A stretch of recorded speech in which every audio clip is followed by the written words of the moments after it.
بسم الله الرحمن الرحيم. الحمد لله الذي أنزل على عبده الكتاب ولم يجعل له عوجا قيما لينذر بأسا شديدا من لدنه ويبشر المؤمنين الذين يعملون الصالحات أن لهم أجرا حسنا ماكثين فيه أبدا وينذر الذين قالوا اتخذ الله ولدا ما لهم به من علم ولا لآبائهم كبرت كلمة تخرج من أفواههم إن يقولون إلا كذبا فلعلك باخع نفسك على آثارهم إن لم يؤمنوا بهذا الحديث أسفا إنا جعلنا ما على الأرض زينة لها لنبلوهم أيهم أحسن عملا وإنا لجاعلون ما عليها صعيدا جرزا أم حسبت أن أصحاب الكهف والرقيم كانوا من آياتنا عجبا إذ أوى الفتية إلى الكهف فقالوا ربنا آتنا من لدنك رحمة وهيئ لنا من أمرنا رشدا فضربنا على آذانهم في الكهف سنين عددا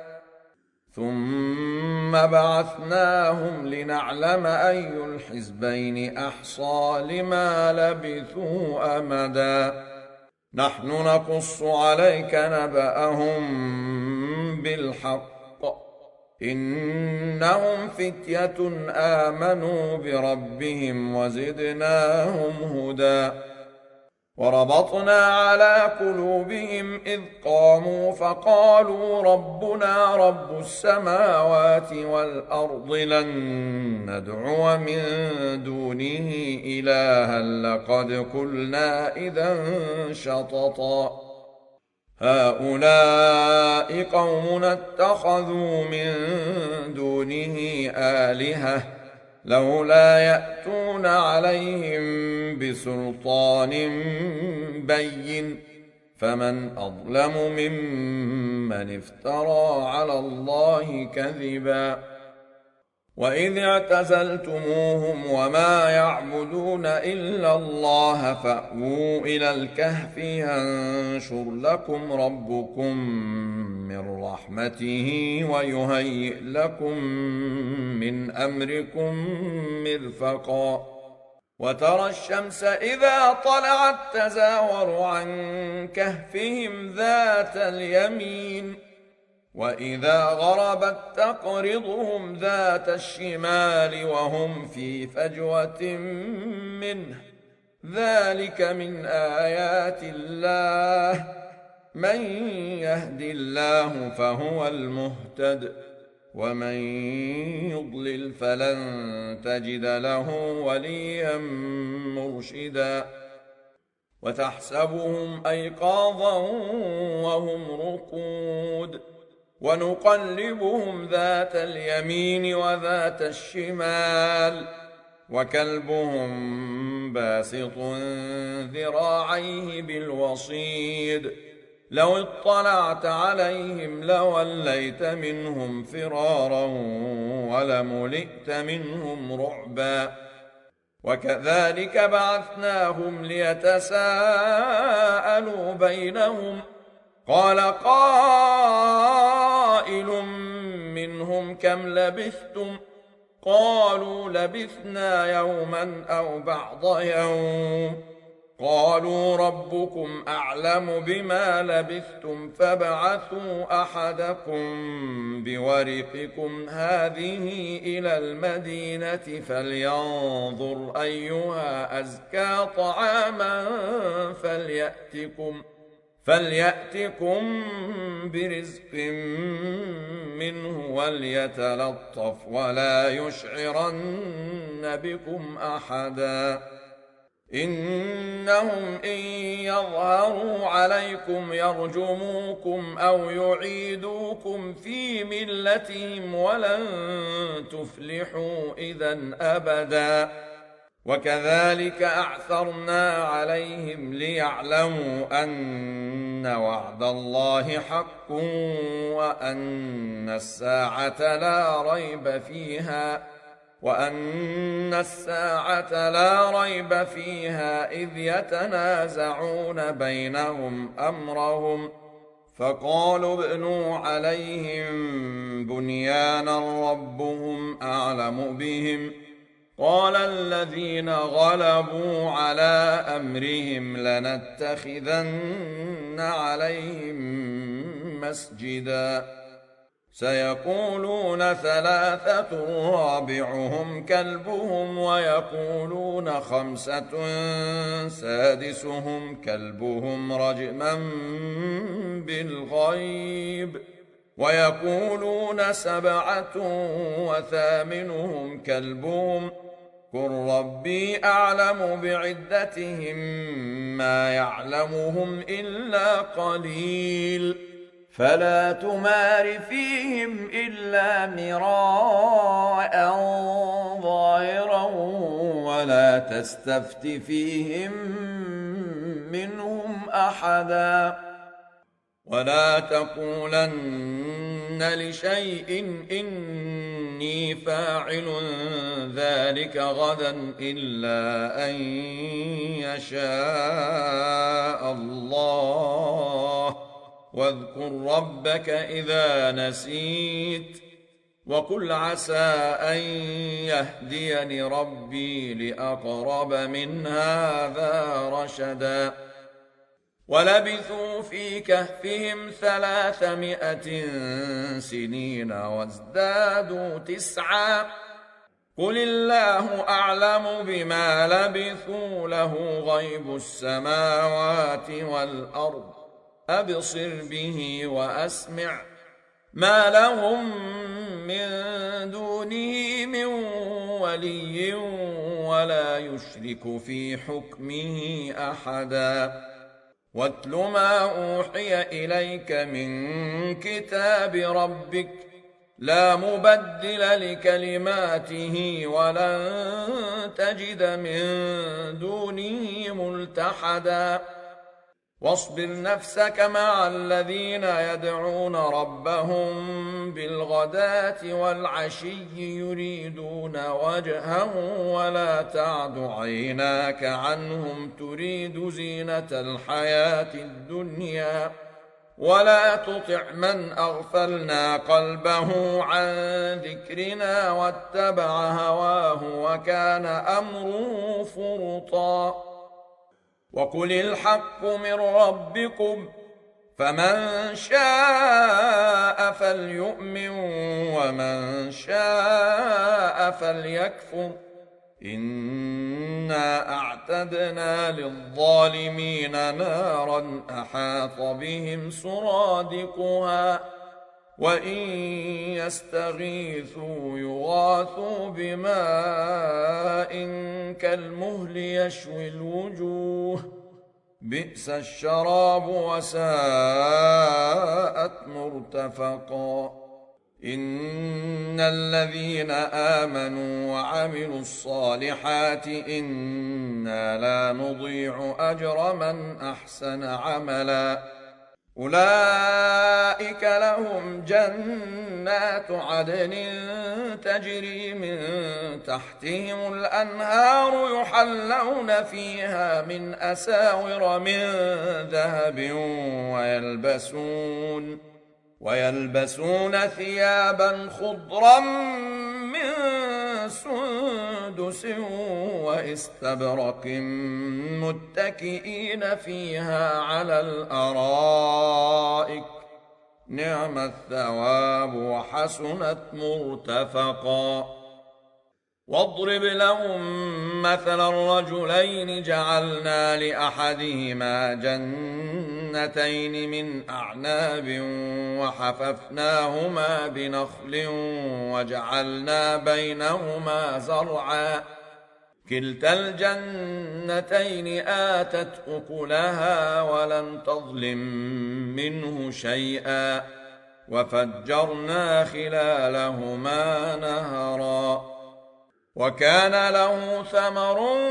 فقال لصاحبه وهو يحاوره أنا أكثر منك مالا وأعز نفرا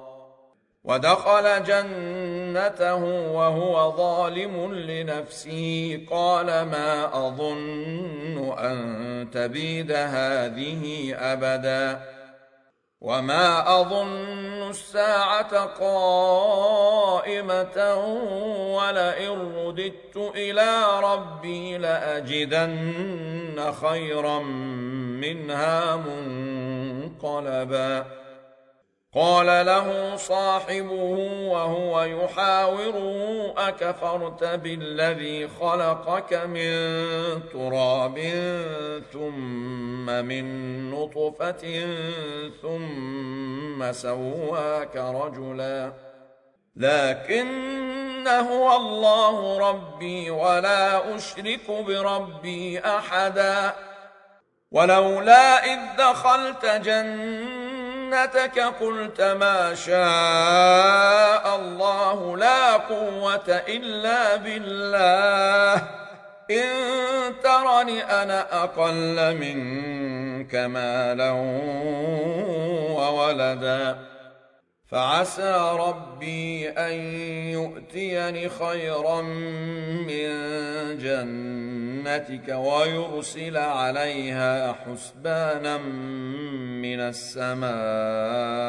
فتصبح صعيدا زلقا أو يصبح ماؤها غورا فلن تستطيع له طلبا وأحيط بثمره فأصبح يقلب كفيه على ما أنفق فيها وهي خاوية على عروشها ويقول يا ليتني لم أشرك بربي أحدا ولم تكن له فئة ينصرونه من دون الله وما كان منتصرا هنالك الولاية لله الحق هو خير ثوابا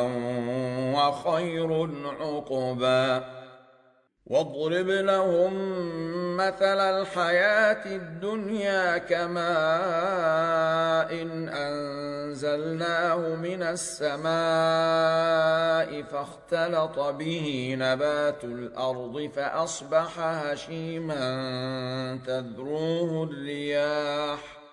وكان الله على كل شيء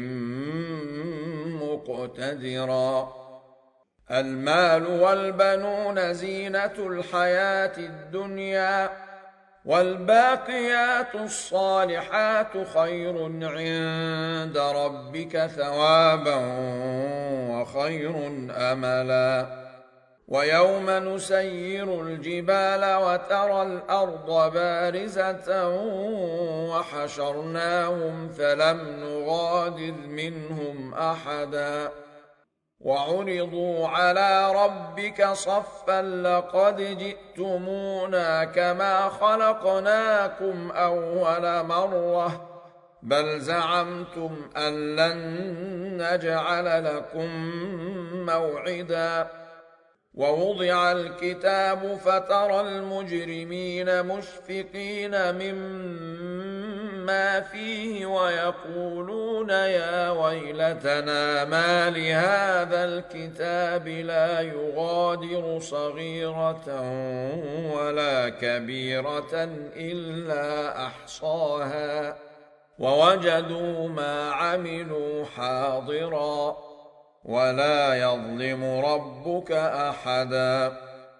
وإذ قلنا للملائكة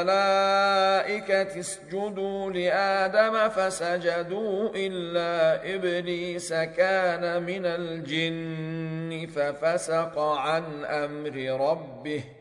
أفتتخذونه وذريته أولياء من دوني وهم لكم عدو بئس للظالمين بدلا ما أشهدتهم خلق السماوات والأرض ولا خلق أنفسهم وما كنت متخذ المضلين عضدا ويوم يقول نادوا شركائي الذين زعمتم فدعوهم فلم يستجيبوا لهم وجعلنا بينهم موبقا ورأى المجرمون النار فظنوا أنهم مواقعوها ولم يجدوا عنها مصرفا ولقد صرفنا في هذا القرآن للناس من كل مثل وكان الإنسان أكثر شيء جدلا وما منع الناس أن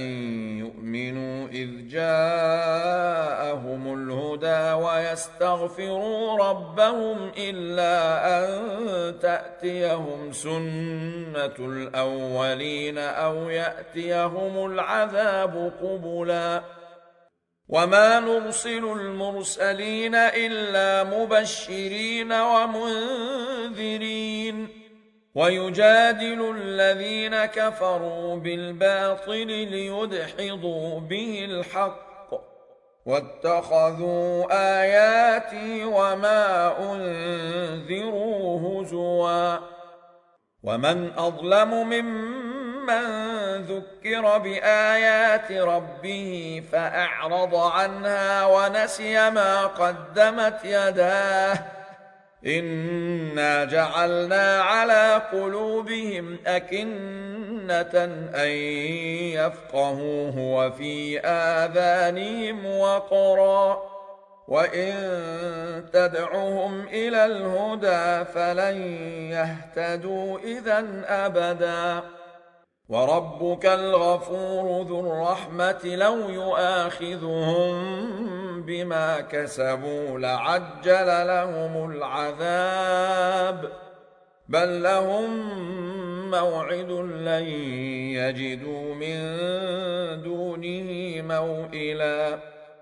وتلك القرى أهلكناهم لما ظلموا وجعلنا لمهلكهم موعدا وإذ قال موسى لفتاه لا أبرح حتى أبلغ مجمع البحرين أو أمضي حقبا فلما بلغا مجمع بينهما نسيا حوتهما فاتخذ سبيله في البحر سربا فلما جاوزا قال لفتاه آتنا غداءنا لقد لقينا من سفرنا هذا نصبا قال أرأيت إذ أوينا إلى الصخرة فإني نسيت الحوت وما أنسانيه إلا الشيطان أن أذكره واتخذ سبيله في البحر عجبا قال ذلك ما كنا نبغ فارتدا على آثارهما قصصا فوجدا عبدا من عبادنا آتيناه رحمة من عندنا وعلمناه من لدنا علما قال له موسى هل أتبعك على أن تعلمني مما علمت رشدا قال إنك لن تستطيع معي صبرا وكيف تصبر على ما لم تحط به خبرا قال ستجدني إن شاء الله صابرا ولا أعصي لك أمرا قال فإن اتبعتني فلا تسألني عن شيء حتى أحدث لك منه ذكرا فانطلقا حتى إذا ركبا في السفينة خرقها قال أخرقتها لتغرق أهلها لقد جئت شيئا إمرا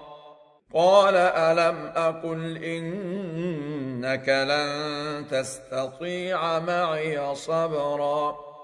قال لا تؤاخذني بما نسيت ولا ترهقني من أمري عسرا فانطلقا حتى إذا لقيا غلاما فقتله قال أقتلت نفسا زكية بغير نفس لقد جئت شيئا نكرا قال ألم أقل لك إنك لن تستطيع معي صبرا قال إن سألتك عن شيء بعدها فلا تصاحبني قد بلغت من لدني عذرا فانطلقا حتى إذا أتيا أهل قرية استطعما أهلها فأبوا أن يضيفوهما فوجدا فيها جدارا يريد أن ينقض فأقامه قال لو شئت لاتخذت عليه أجرا قال هذا فراق بيني وبينك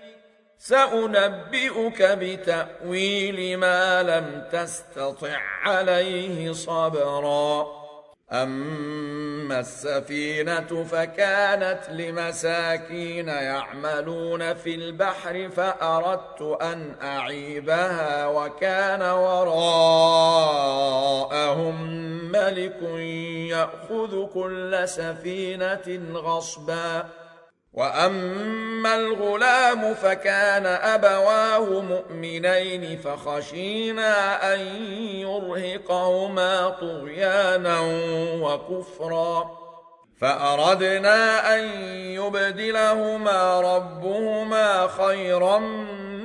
منه زكاة وأقرب رحما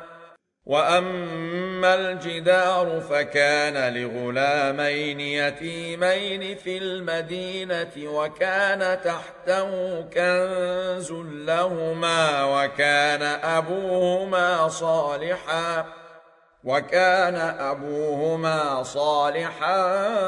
فأراد ربك أن يبلغا أشدهما ويستخرجا كنزهما رحمة من ربك وما فعلته عن أمري ذلك تأويل ما لم تسطع عليه صبرا ويسألونك عن ذي القرنين قل سأتلو عليكم منه ذكرا إنا مكنا له في الأرض وآتيناه من كل شيء سببا فأتبع سببا حتى إذا بلغ مغرب الشمس وجدها تغرب في عين حمئة ووجد عندها قوما قلنا يا ذا القرنين إما أن تعذب وإما أن تتخذ فيهم حسنا قال أما من ظلم فسوف نعذبه ثم يرد إلى ربه فيعذبه عذابا ذكرا. وأما من آمن وعمل صالحا فله جزاء الحسنى وسنقول له من أمرنا يسرا. ثم أتبع سببا حتى إذا بلغ مطلع الشمس وجدها تطلع على قوم لم نجعل لهم من دونها سترا. كذلك وقد أحطنا بما لديه خبرا. ثم أتبع سببا حتى إذا بلغ بين السدين وجد من دونهما قوما لا يكادون يفقهون قولا. قالوا يا ذا القرنين إن يأجوج ومأجوج مفسدون في الأرض فهل نجعل لك خرجا على أن تجعل بيننا وبينهم سدا. قال ما مكني فيه ربي خير فأعينوني بقوة أجعل بينكم وبينهم ردما. آتوني زبر الحديد حتى إذا ساوى بين الصدفين قال انفخوا حتى إذا جعله نارا قال آتوني أفرغ عليه قطرا. فما استطاعوا أن يظهروه وما استطاعوا له نقبا. قال هذا رحمة من ربي فإذا جاء وعد ربي جعله دكا وكان وعد ربي حقا. وتركنا بعضهم يومئذ يموج في بعض ونفخ في الصور فجمعناهم جمعا. وعرضنا جهنم يومئذ للكافرين عرضا. الذين كانت أعينهم في غطاء عن ذكري وكانوا لا يستطيعون سمعا. أفحسب الذين كفروا أن يتخذوا عبادي من دوني أولياء إنا أعتدنا جهنم للكافرين نزلا. قل هل ننبئكم بالأخسرين أعمالا الذين ضل سعيهم في الحياة الدنيا وهم يحسبون أنهم يحسنون صنعا. أولئك الذين كفروا بآيات ربهم ولقائه فحبطت أعمالهم فلا نقيم لهم يوم القيامة وزنا. ذلك جزاؤهم جهنم بما كفروا واتخذوا آياتي ورسلي هزوا. إن الذين آمنوا وعملوا الصالحات كانت لهم جنات الفردوس نزلا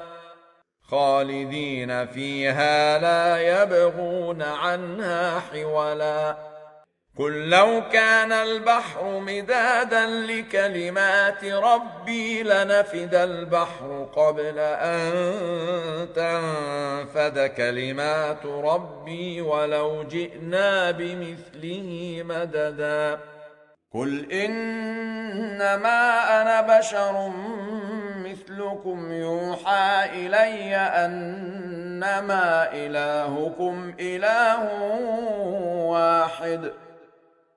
فمن كان يرجو لقاء ربه فليعمل عملا صالحا ولا يشرك بعبادة ربه أحدا.